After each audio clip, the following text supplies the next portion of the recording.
honored to be here tonight speaking with all of you about mindfulness and mental health, two topics that are very near and dear to my heart, as you'll soon see why.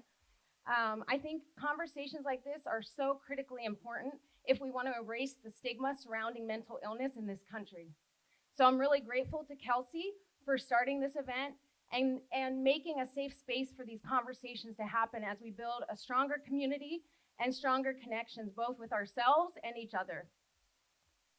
So, nerves, let me breathe it out. I just got to ground all this energy right now. So first and foremost, I'm a spiritual being having a human experience, as I believe we all are. That's important to note because from my alignment, a lot of things have come into my reality in the last few years. I left out of my job as a registered nurse in the hospital that I had had for nearly 5.5 years to save my own health and to put myself first for a change. Since that time, I've placed all of my priority on keeping my alignment with my own spirit.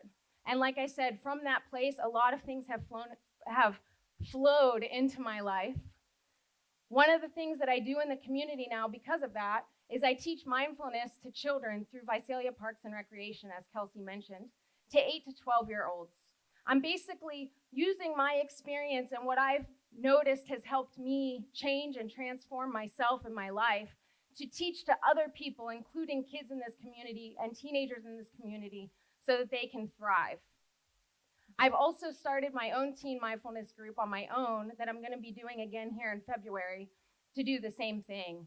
I coach and I mentor teens and adults who want to make their life better using mindfulness techniques that I've used in my own life. I'm very passionate about the work I do with holographic kinetics.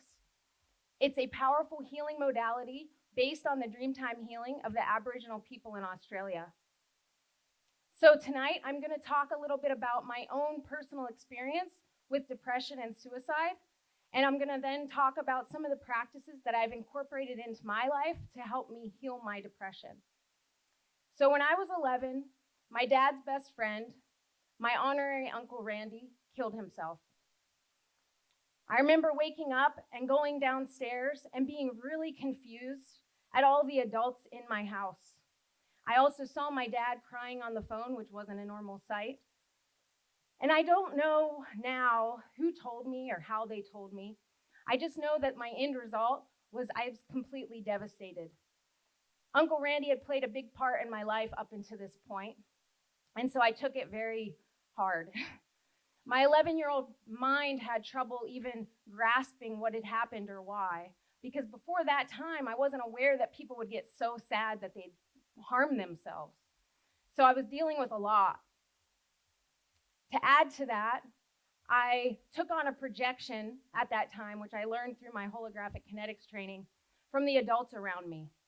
I overheard them talking about how maybe if the last time that he had come to our house and had a conversation with my mom, had I left the room and given them privacy, that maybe he would have opened up to her and shared something important so that she could have helped prevent this crisis from happening.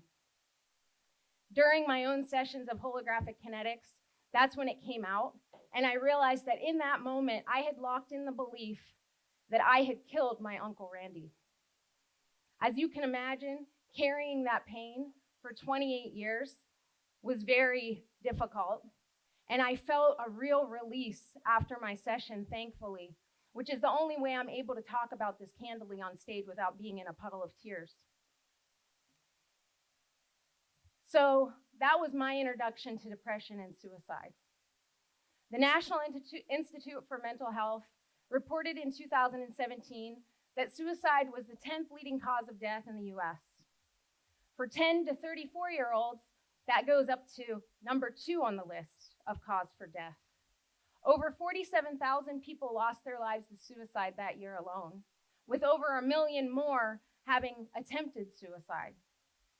Depression is one of the most common mental disorders in this country, yet most of the time we don't talk about it.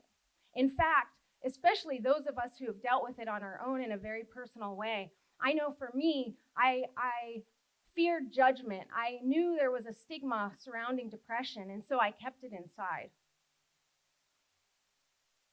So for me, growing up, I was a very sensitive individual. I picked up on the energy around me, and I realized that living in a household where there was a lot of fighting and a lot of tension, there was alcoholism, my mom suffered from depression, there was just a lot going on. I didn't really know what to do with that negative energy. And so I realize now that a lot of it I internalized. I took it on as my own without knowing that I was doing it or trying to do it. I just did it naturally. I also had a really hard time with dealing with those big emotions that are around me. You know, having people yell, waking up to people yelling in the middle of the night was very difficult for me as a child who was so sensitive.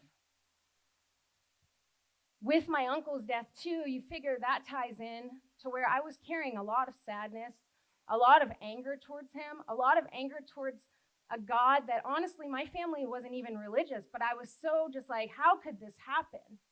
And so I was dealing with all of that. I'm dealing with the guilt of it and the grief. And I didn't know how to cope. So what I ended up doing, I can see now in hindsight, is I stuffed those emotions down. It was like I was afraid to feel it because for fear that I would be swallowed whole. And for most of my life, I've lived that way. I've pushed the big emotions down. I've gotten overwhelmed. And I see how that all led to my own depression and suicidal ideation in my life. And in holding all of that back, it's just when we do that and we don't feel the emotions in the present moment, right? We're not mindful about what's happening. It just builds up and builds up. But it never goes away. What I found is it comes out at very inopportune times later in your adult life. Turns out you still have to feel them and deal with it and heal it, or you can choose not to heal it, and then in which case it just keeps cycling through. You keep having that emotion come up and not deal with it, which doesn't really get you anywhere in my experience. And so at one point I decided, I should say, I'll back up for a second. So when I would get really stressed out, when I would have very overwhelming emotions or something big was going on, I tended I never had a plan for suicide because I had that experience with my uncle. I had seen the pain that it caused his friends and family and me, and I would never want to inflict that on anyone. But when I would get really overwhelmed, I would tend to want to wish myself dead a lot. And that would be something that would just play in my head. And that's happened for most of my life. Really only in the last maybe 5 years have I really gotten past doing that. And so I want to let you know that if you're experiencing that, you're not alone. And chances are, if you spoke to your friends and family, you would find out that a lot of people are experiencing those same feelings. As a nurse in the hospital, it's like you really get a cool vantage because you work with thousands of different people and you realize one key thing. We all have the same baggage. We all have the same issues. We have the same pain. We have the same wounds. We may have gotten them in different ways, but we're all struggling in some way. And as I've put myself out there more, I sometimes have let in and ended up talking to somebody about depression and suicide in my first conversation with them. It's kind of wild to do that. But what I find is that it's always, oh yeah, me too. I had that same experience. I lost somebody close to me too. And so I just want to put that out there because not everybody is exposed to so many people like that to know, hey, you're not alone. So several years ago, I had a moment after my divorce when I was really struggling with having my family far away from me. They live on the other side of the country. And I was really in a place of suffering. I didn't really feel depressed, but I just was suffering. And I had this clarity where I thought, there has got to be a better way than this. Life has to be more than just suffering through. And it was as if my spirit came in and saw that as a cry for help. And it quickly started flooding my life with people, opportunities, situations, books, articles, everything you could think of to gear me towards that new life that it knew I was capable of getting to, of living. And so I started reading voraciously. I hired a life coach, and I started just looking into what is being mindful. For me, in terms of this talk, I really see it like Eric was saying, it's about being present, but it's also being really aware in that present moment of my emotions and of the thoughts that I'm having. A lot of the practices that I'm going to talk about tonight that have helped me all have a key thing in common, and that is awareness of thought and how I focus it, how I pay attention to it, and what I do with that. And so I'll start off by saying my initial step towards mindfulness and healing my own depression was really paying attention to what my thoughts were. A lot of the times, we all have like thousands of thoughts every day, and we tend to identify ourselves with those thoughts. We think that those are us. But what I found out is those aren't us, because I could observe them as almost like an outside observer. So if I can observe them, then who's having these thoughts, right? What I found out was pretty appalling. I was being really, really mean to myself. When I would make a mistake, I'm calling myself names. I was my biggest critic by far. And when I had that realization, it kind of surprised me. And I thought, well, yeah, no wonder why I'm so unhappy. Look at how I'm talking to myself. And I'm with myself 100% of the time. And so if that's how I'm treating myself, of course I'm going to feel bad, right? And so initially it was just about becoming aware. And then I built up to recognize it as it was happening. And then from there, it was catching that first thought, that first comment where I said, oh, you idiot, why did you do that? Once I caught that level of awareness, then I could come in with a pep talk. So I started basically telling myself, hey, stop doing that. We said we're going to be nicer to ourselves. We got to stop. We got to stop this. You're doing okay. You're doing the best you can. It's all going to be okay. And literally doing that over and over and over until to the point where now I don't do that anymore. And if I do, I catch it right away. And I'm like, whoa, where's this? Why is this coming in all of a sudden? I remember that, but no, we don't do that anymore. And so over time, I stopped that, right? That was a conscious choice I made to stop that. The next practice that I remember starting early on was meditation. And for me, it was just about quieting my thoughts, getting really still, closing my eyes, and just focusing on my breath. I went through an experience of losing a relationship that had been a friendship for 20 plus years. And at that time, I thought it would break me. This person, we were really close. They knew me really well, and it felt like a big loss. So to cope with that, I ended up incorporating my meditation practice. Seemed like a good time to do it. And so when I was having the thoughts of, oh my God, I can't believe this is happening. What am I going to do? But, I would stop. I would take my phone. I would set the timer for whatever time I had in that moment.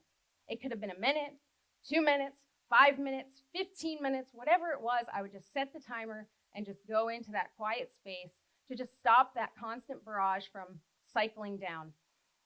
Kind of like that hamster wheel. I'm one to overthink. So it's like one thought led to the next, led to the next.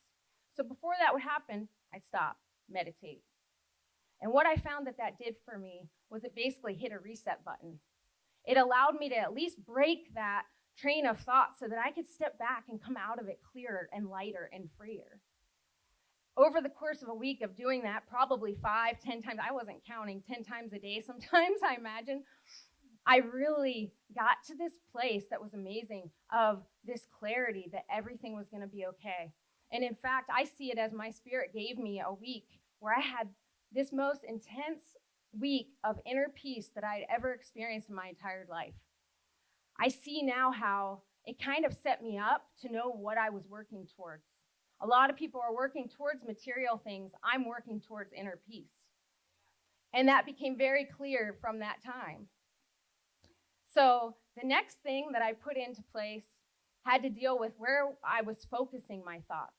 And I initially heard about it from the author, Elizabeth Gilbert. She posted, put a jar by your bed. So I had this jar by my bed. I had strips of paper. And every night before bed, I would write 3 to 5 things down that I had to be grateful for that day. And I'd crumple them up and put them in the jar. What that did over time was really awesome because I started to just go to bed so happy. and so excited, even if I maybe didn't have the best day. Friends, if you woke up today, you have something to be grateful for, because not everybody woke up today, and not everybody will wake up tomorrow. And so if you're here, that's something to be grateful for. So even on my worst days, like if I would have a crazy shift in the hospital, there was always something I could be grateful for. I could walk. I didn't need supplemental oxygen to breathe. I was talking. I'm interacting. I have a roof over my head. I have food in my fridge. I mean, you can get down to the basics if you're having a rough time, and you can dig for all those things we take for granted. But other times, there's other things that are going on that light me up. And so you're trying to put different things every day. And what I found was that started attracting more things to be grateful for. It's as if you become a magnet for the positive in your life, because our thoughts are that powerful. We are constantly creating our own reality with our thoughts. And so when you're focusing on the negative, what do you get more of? The negative. Alternately, when you focus on the positive in your life and all the amazing things that you have to be grateful for, you get more things to be grateful for.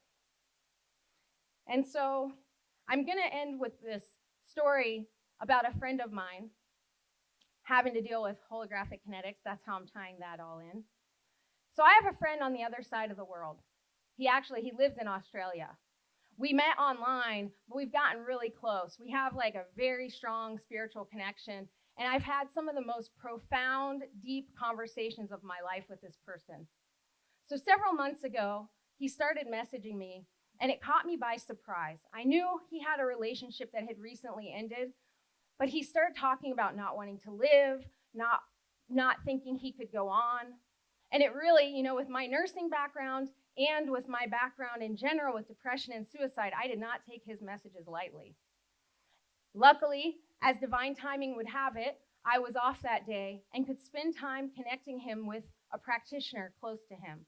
I immediately sent an email out to the founder of Holographic Kinetics in Australia, Steve Richards, and asked him for the most experienced practitioners in the area where my friend lived.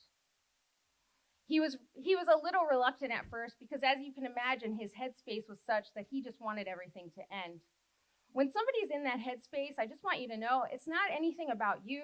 You can't stop it. They're just trying to find a way to end the pain. Their mind is tricking them into thinking that that's the way it's always going to be, because that's how they feel in that moment. And the way that they see it, that's the only way to just end it. It's the easiest, it's the quickest. And so I knew where he was coming from, but luckily I got him to go to a session, and somebody had an appointment the next day. He was still telling me the night before that he was appreciative, but he really hoped he didn't wake up in the morning. I knew that my spirit had led me to the holographic kinetics as the answer for him on purpose, and that it was going to help him, and it was going to help get to the root cause of the issue. And I just had to trust. So the next day he had a session, and he called me after on his drive home. At first, his mind was kind of wondering, so holographic kinetics works at the spirit level. Essentially, the person's spirit walks the practitioner back in time to when an issue was first created. What happens during trauma isn't so much about the trauma that happens, it's about the thought or the belief that we lock in about ourselves or about life in that moment, that we then store away in our subconscious, and we begin to create our reality from that belief. And so with holographic kinetics, you can actually go back and find that root cause, either in this life, past life, the genetic line, and you can clear it on all levels and all dimensions. So his mind was trying to piece together the session. It's one of those mind-bending things where your mind's trying to make sense of something that's dealing with you as a multidimensional being, which isn't something we're usually used to talking about. Anyway, as we're talking and I shifted us off of there, I soon realized that he was again talking about being excited about the coming year. All of the things that he wanted to do, the places he wanted to travel to, the people that he was wanting to visit. And I got so happy. I never thought that it was going to happen that quick. I had faith in it, but I didn't know it was going to happen that soon. And I just stopped in mid-sentence and I said, whoa, you sound like the person that I know. Do you hear yourself right now? You're excited again about life. I think it worked. And so just to report, so now he's since gone on to do holographic kinetics training. And now he's traveling the world and visiting his family at the moment. And I'm telling you, like the posts that I see him post, he looks the happiest that he's ever looked, and I'm so grateful. So I just wanted to put that out there as, you know, not too many people know about this modality because I'm the only one practicing in this area. Generally, you have to go to LA or San Francisco to find the nearest practitioner. But there are other routes of healing that you may not have ever heard of that could potentially save your life. So in closing, I know I went over. I just want to say that if you take nothing else from this talk, I just want you to realize that you all are powerful creators of your reality. And at any moment, you can choose to shift things that are making you suffer, that are making you miserable. You know, start shifting your awareness and getting in the present moment, because you have the ability, just like I did, to completely change your life for the better. So thank you.